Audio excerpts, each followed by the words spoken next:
Pemirsa, staf pidana khusus atau Pitsus Kejaksaan Negeri Simalungun tewas tenggelam saat mengejar kepala desa Banjarhulu terduga kasus korupsi di Sungai Silau, Asahan, Sumatera Utara. Diambil itu berenang apa? Mbah, diambilnya itu satu. Ke tengah pula itu aduh. Inilah video amatir yang merekam detik-detik saat staf pidana khusus Kejaksaan Negeri Simalungun hanyut saat berusaha mengejar terduga korupsi kepala desa Banjarhulu, Simalungun di aliran Sungai Silau, Asahan, Sumatera Utara. Lompat. Melihat staf Pitsus Kejaksaan yang hanyut terbawa arus, seorang warga sekitar berenang berusaha menolong korban. Naas, Fahri, 42 tahun, warga yang akan menyelamatkan staf Pitsus justru turut hanyut, diduga kehabisan tenaga saat proses penyelamatan. Sementara kepala desa yang nyaris ikut tenggelam berhasil diselamatkan. Tim SAR gabungan terus melakukan pencarian terhadap kedua korban dengan melakukan penyusuran aliran Sungai Silau. Sebelumnya, pihak kejaksaan akan melakukan pemanggilan kepada kepala desa dan bendahara desa Banjarhulu di sebuah kafe pinggir sungai terkait dugaan kasus korupsi dengan kerugian negara lebih dari 300 juta rupiah. Namun, melihat pihak kejaksaan tiba di lokasi, kepala desa melakukan perlawanan dengan menceburkan diri ke sungai. Petugas berusaha mengamankan pelaku, namun salah satu petugas hanyut terbawa arus sungai. Perkara apa? Tidak pidana korupsi, tidak pidana korupsi. Kepala desa, Iya, kepala desa. Ini kayaknya sudah perlawanan. Nah, Bangulu lari katanya langsung ke sungai, langsung dikejar sama yang bersangkutan. Kini, kepala desa Banjarhulu yang sempat melarikan diri telah diamankan ke kantor Kejaksaan Negeri Simalungun. Sedangkan tim SAR terus melakukan pencarian terhadap staf Pitsus dan warga yang tenggelam hingga 7 hari ke depan. Dari Asahan, Sumatera Utara, Ulil Amri melaporkan. Pemirsa, seorang balita berusia 13 bulan di Kabupaten Ngawi, Jawa Timur tewas setelah minum oli bercampur bensin. Korban tak mengetahui wadah sosis diisi oleh oli bercampur bensin saat orang tuanya memperbaiki sepeda motor. Seorang balita Muhammad Akileo Hamdan, 13 bulan, harus dilarikan ke IGD RSUD Suroto usai meminum oli bercampur bensin di rumahnya di Ngawi. Naas, nyawa anak pasangan Wananda Leo Triwahyudi dan Novianti akhirnya tidak tertolong. Peristiwa berawal saat bapak korban membetulkan motor yang bocor. Sementara oli bercampur bensin disimpan dalam wadah sosis. Tak diduga, oli bercampur bensin malah diminum korban hingga ia mengeluh sakit lalu pingsan. Keluarga pun panik dan membawanya ke rumah sakit.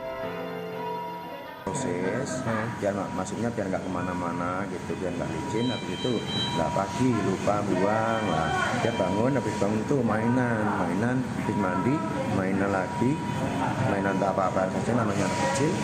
Tahu-tahu ada itu oli bensin, habis itu diminum, habis itu dia lari ke pembautinya.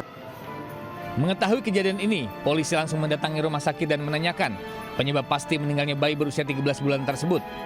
Saat ini, korban sudah divisum dan segera dibawa ke rumahnya untuk dimakamkan di pemakaman umum kelurahan setempat. Dari Ngawi, Jawa Timur, Asfi Manar, iNews melaporkan. Pemirsa, seorang anak di bawah umur ditangkap pihak kepolisian dari Mapolsek Pademangan, Jakarta Utara lantaran menjadi kurir narkoba di Pademangan Timur. Pihak kepolisian mengungkap bandar narkoba menggunakan anak di bawah umur untuk mengelabuhi petugas. Dua kurir narkoba yang sedang berboncengan menggunakan motor diringkus aparat Polsek Pademangan, Jakarta Utara. Dari tangan para pelaku, polisi mendapati barang bukti narkoba jenis ganja seberat 2,9 kg yang disimpan dalam goodie bag merah yang disembunyikan di bagasi motor. Dari hasil pemeriksaan, salah satu dari pelaku merupakan anak di bawah umur berinisial A, 16 tahun, yang putus sekolah, sementara AJ, 20 tahun. Diketahui para pelaku mengaku mendapatkan ganja dari bandar yang berada di kawasan Kampung Bahari, Tanjung Priuk. Barang bukti rencananya akan diedarkan di kawasan Pademangan. Kini, polisi tengah memburu bandar narkoba yang sengaja memberdayakan anak di bawah umur putus sekolah dan para remaja pengangguran. Dari Jakarta, Sofyan Firdaus, iNews melaporkan. Kita ke informasi lainnya, pemirsa. Kapal KMP Tunu Pratama Jaya yang mengangkut 65 orang tenggelam di Selat Bali. KMP Tunu Pratama Jaya diduga alami kebocoran di ruang mesin dan terbalik.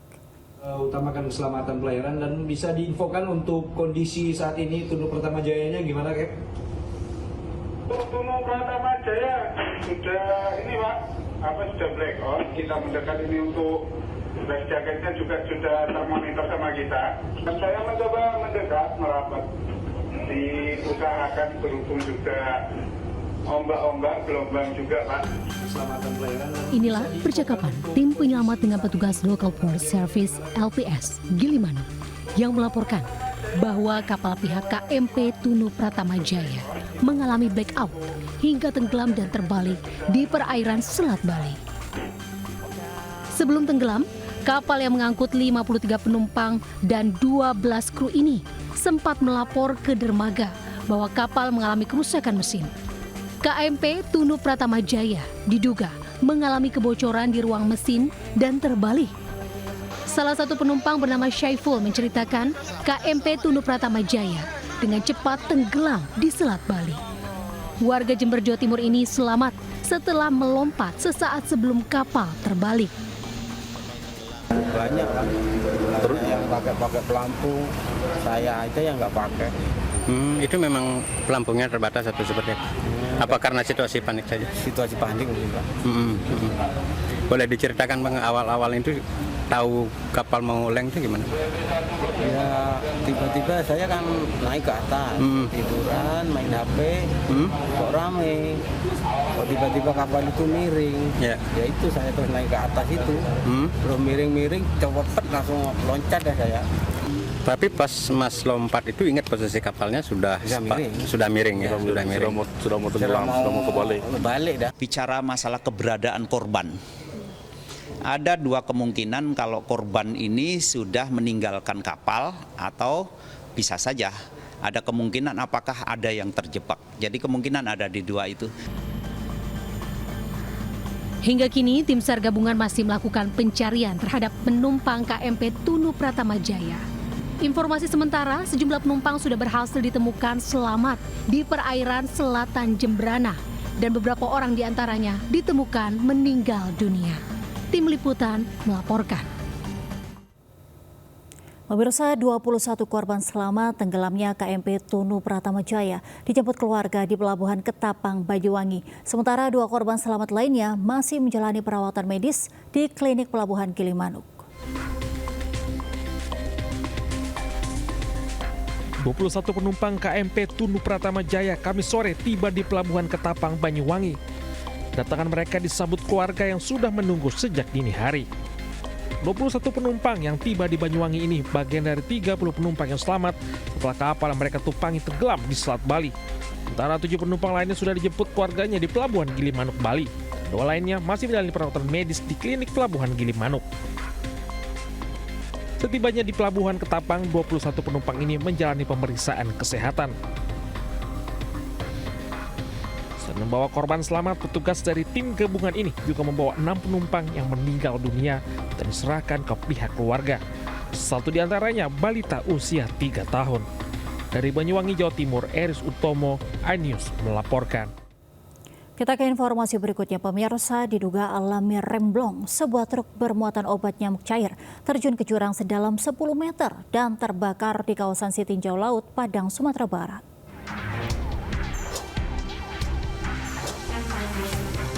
Api berkobar dari dalam jurang di kawasan Sitinjau Laut, Kecamatan Lubuk, Kilangan, Kota Padang, Sumatera Barat.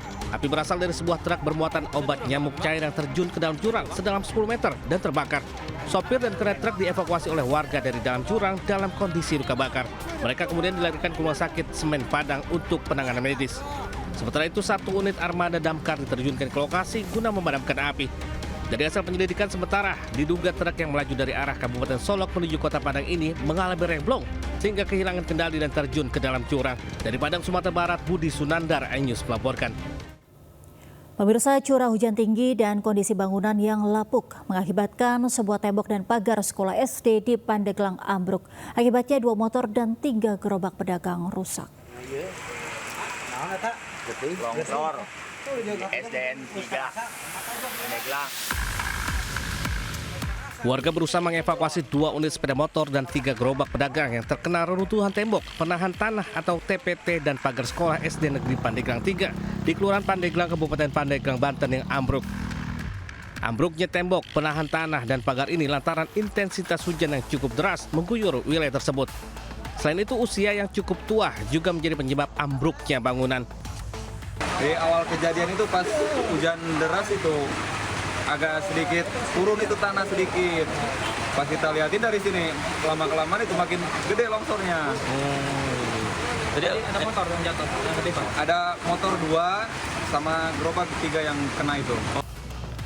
Tidak ada korban jiwa dalam peristiwa ini, sementara 2 motor dan 3 gerobak pedagang yang ada di sekitar rusak terdampak reruntuhan. Warga diimbau waspada karena curah hujan tinggi masih akan mengguyur wilayah Pandeglang. Dari Pandeglang, Banten, Iskandar Nasution, iNews melaporkan. Pemirsa, konflik antar warga versus gajah liar kembali pecah di Kabupaten Lampung Timur, Lampung. Kawanan gajah liar meringsek masuk hingga merusak perkebunan warga seluas 10 hektar.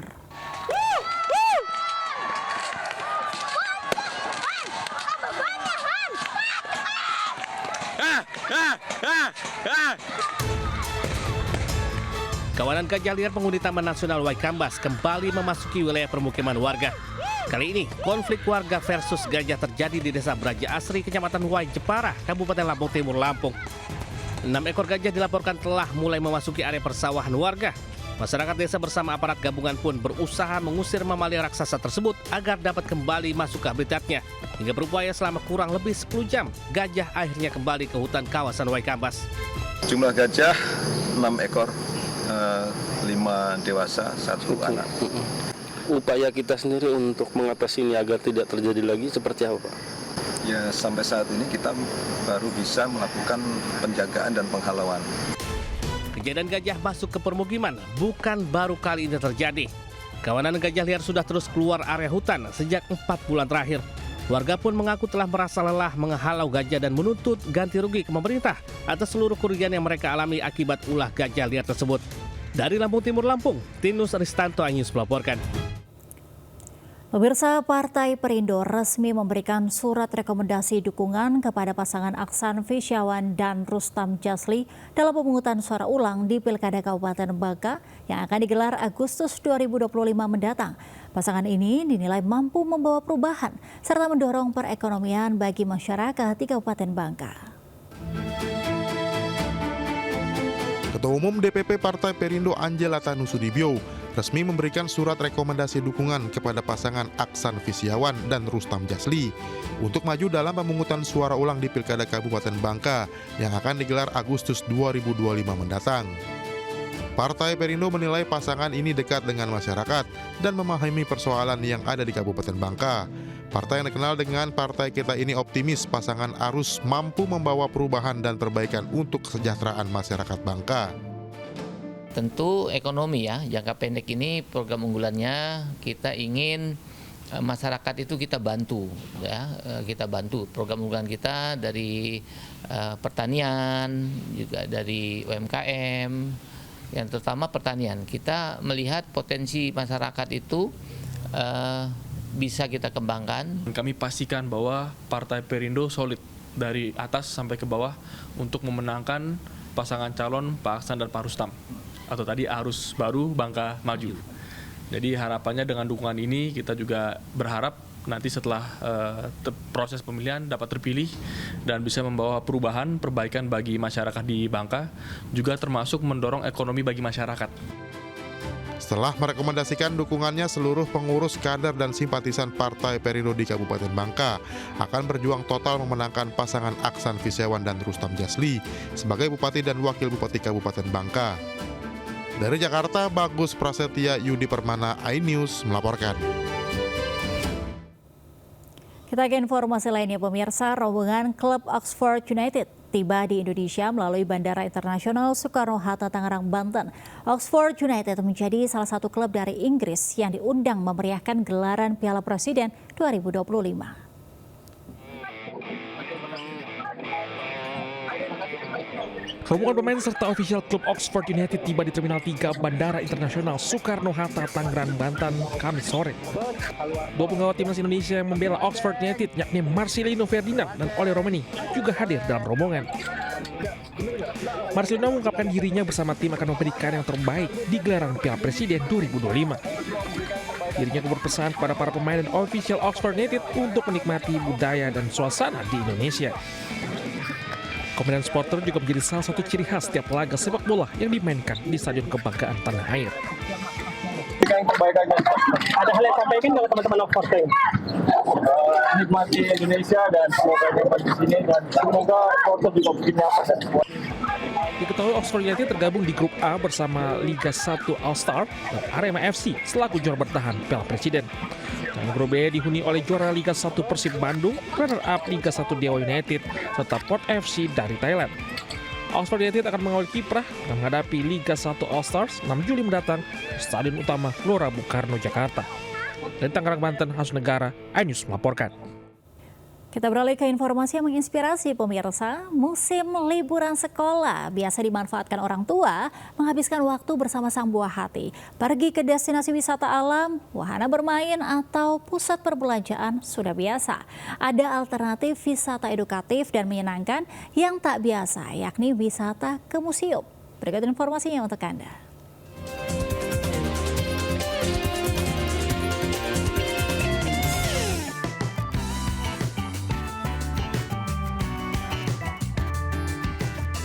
Salah satu kegiatan mengisi waktu libur sekolah yang patut dicoba orang tua dan anak-anak adalah mengajak sang buah hati ke wisata edukasi sejarah, yaitu museum. Tampilan museum yang dikemas lebih modern dan atraktif membuat pengunjung yang datang lebih terhibur dan menyenangkan. Satu dari sekian banyak museum di Jakarta, Museum Nasional Indonesia di kawasan Jakarta Pusat punya fasilitas baru yang patut untuk diperkenalkan kepada anak-anak akan pentingnya tahu tentang sejarah bangsa untuk mengisi momen libur sekolah yang lebih efektif dan edukatif tentunya. Dengan tampilan Museum Nasional yang baru direnovasi ini, seperti ruang 3 dimensi, kelas anak, paras Nusantara, serta pentas budaya yang kerap ditampilkan. Tidak sedikit pengunjung anak-anak dan dewasa yang merasa tertarik untuk berkunjung dan mengabadikan kunjungan ini dengan bersuah foto. Anak-anak pun merasa senang liburan ke museum. Aku udah ke mall berkali-kali, jadinya aku mau ke museum lihat ini patung-patung. Berapa kali ke museum? Sudah berapa kali? Baru pertama kali. Baru pertama kali. Gimana? Besok-besok mau liburan lagi ke museum? Pastinya dong. Para orang tua ingin memberikan pengalaman liburan yang berbeda kepada anak-anak dan memperkenalkan benda-benda peninggalan sejarah. Ya, di museum itu kan banyak kayak benda-benda bersejarah yang mereka belum pernah lihat. Mungkin mereka hanya pernah baca di pelajaran di sekolah, tapi dia belum pernah melihat secara langsung. Nah, di sini tempatnya gitu. Pengetahuan umum. Yang kedua, sekaligus mereka akan mengenal tentang sejarah. Yang mana selama ini sejarah kita ini kurang dipahami anak-anak. Kebanyakan main game atau apa gitu. Liburan ke museum dengan tiket masuk yang terbilang murah hanya Rp15.000 untuk anak-anak dan Rp25.000 untuk dewasa. Besar harapan, kelak anak-anak lebih mencintai sejarah negerinya dan bangga jadi rakyat Indonesia. Dari Jakarta, Steven Patinama, Eri Nugraha melaporkan.